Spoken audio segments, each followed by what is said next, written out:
Hello, everybody, and welcome to another special edition of the Forza Italian Football Podcast. It is me, your host, Dov. Not as you, well, kinda. It's like half as usual, because you get Connor once, then you get me, you get Connor again, and you get me.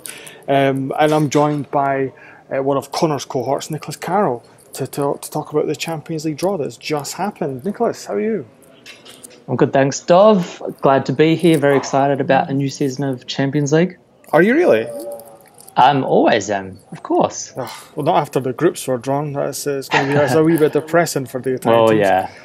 Yeah. Right, so we'll just talk about the Italian sides in Serie A and the Champions League.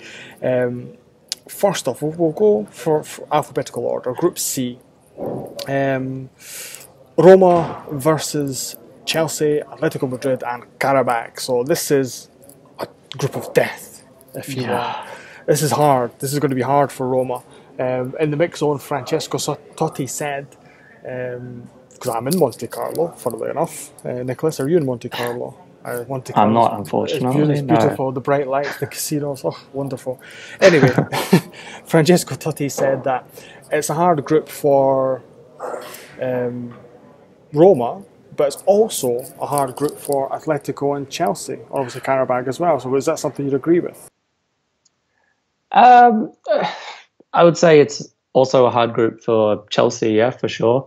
Atletico Madrid, maybe not as much. Karabakh, obviously, the Azerbaijani powerhouse, I guess you could say.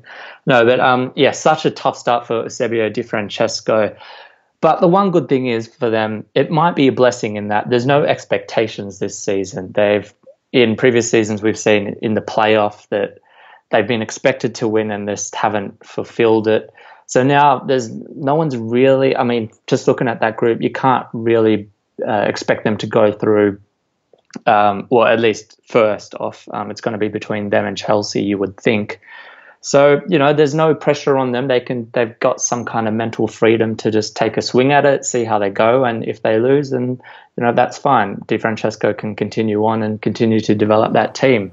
But Atletico Madrid, you have to think it's, they topped a group with Bayern Munich last season, and their record in the past 4 seasons is incredible, bar actually winning a title. So they've definitely got the motivation there. So, and then, Chelsea is an interesting one with obviously Antonio Rudiger, who'll go head-to-head with his former team.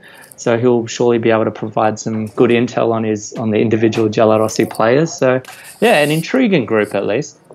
That's great. It'll be interesting to see how they get on against these bigger sides, because this is where Roma kind of want to be. Essentially, they want to be facing the Europe's best and competing with Europe's best, and they've got a head-to-head with Chelsea as well, which is their middle 2 games. So that'll be probably which makes or breaks their group, and whether or not they'll get through. If they can get a decent result there, especially at home, but if they can get something at Stamford Bridge, then you could see them definitely giving a good go of it.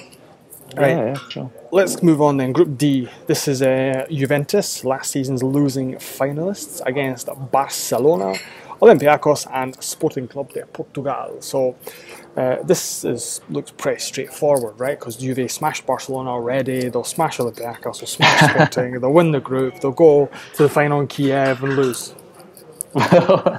Well, yeah. If the past is anything to go by, that's definitely the way. I'd agree, straightforward in terms of the top 2. I think Juve Barcelona is quite obvious for that one.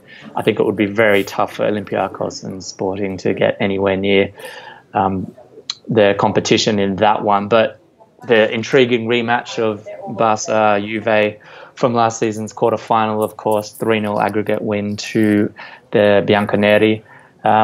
It's somewhat intriguing because you could say that Juve's defence has diminished somewhat, particularly with Bonucci having leaving, but also Barca's attack with now Neymar having gone. So it's almost both these clubs, despite being at amongst the top clubs in Europe, they're somewhat teetering towards the end of their current life cycles in terms of somewhat of an era of success, if you will. So it's an interesting one. They'll definitely, I think it's quite, you can be quite confident that they'll go through, but Yeah, I'm not sure how that one will go. It'll be an interesting matchup to see them up against each other once again. Indeed, and the final Serie A side are competing in the Champions League. We've only got 3 teams this year, but next year there'll be 4. Is Napoli, who are playing Manchester City, Shakhtar Donetsk, and Feyenoord. Now, the thing with this one, like on paper, this looks quite straightforward for Napoli. Looks like them or Man City, but I think this is going to be a bit more tricky than people think, because Feyenoord are obviously a good team, Dutch champions. Shakhtar is in Kiev, so that's obviously a difficult place for people to go, and then obviously Man City or Man City. So I think Napoli, this could be tough for both Manchester City and Napoli. Yeah, I think that's the key, not just for Napoli, because I think Manchester City would be looking at this group, and to be honest, I think they'd be more afraid of the likes of Napoli than vice versa. And yeah, as you said, Feyenoord, their first domestic title in 18 years, so they'd be welcome, be a welcome return back to the Champions League for them. And Shakhtar Donetsk, they've got a great deal of European experience, and in the past, a couple of seasons ago, they've done well. I think they made the round of 16 3 seasons ago in the Champions League. Europa semi-finals 2 seasons ago. So they've definitely got that experience. And as you mentioned, for teams to travel out there, it's not the easiest trip. So they can definitely get some points at home, which is always good for the group stages. But yeah, Napoli, Man City are the obvious ones. But I don't think Maurizio Sarri will be too displeased with it. I think they'll have a lot of confidence going into it. Despite it being a strengthened Man City squad, you might say, particularly out wide. Yeah, to be honest, I think it'll be a great matchup. It'll be interesting to see those attacks going head-to-head, and it could provide some great football. There we go, right. Now, looking at the competition as a whole then, there's a few tasty groups there. Obviously, you've got Bayern Munich facing off against PSG, Real Madrid.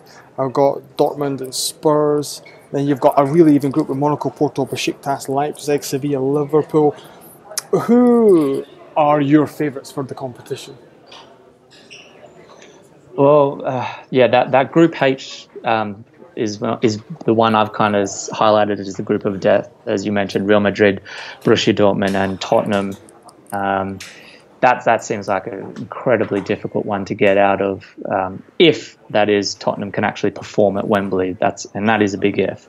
But it is going to be. I'm going to be quite boring, Dov, and say the Madrid teams really. Real Madrid as the obvious one because they haven't really weakened.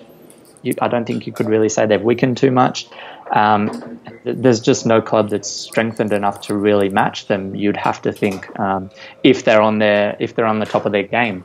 And then the only other one I'd say is Atletico, because I think they've, if there's anyone more desperate than Juventus to get this title after being runners-up twice in the past 4 years, semi-finals once, quarterfinals once, I think it might be them. Diego Simeone, possibly in his last season or two in Madrid, so he has the motivation. That team is, I kind of liken them almost to the Napoli. That the main structure, the main structure of that team has remained the same. They're somewhat of a close-knit group, and I can see them kind of. I think they'll be there towards the end again, and if they can just get a bit of luck, maybe avoid Real Madrid as much as possible, I think they could really make a run of it.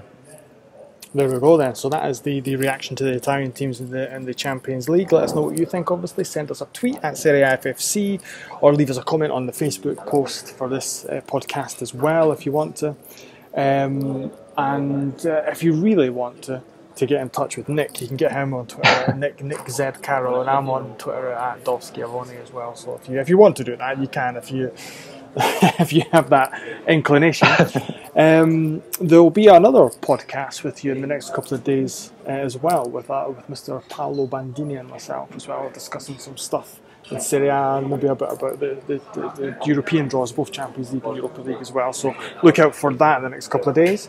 Nicholas, thank you very much for joining me. It's been an absolute pleasure.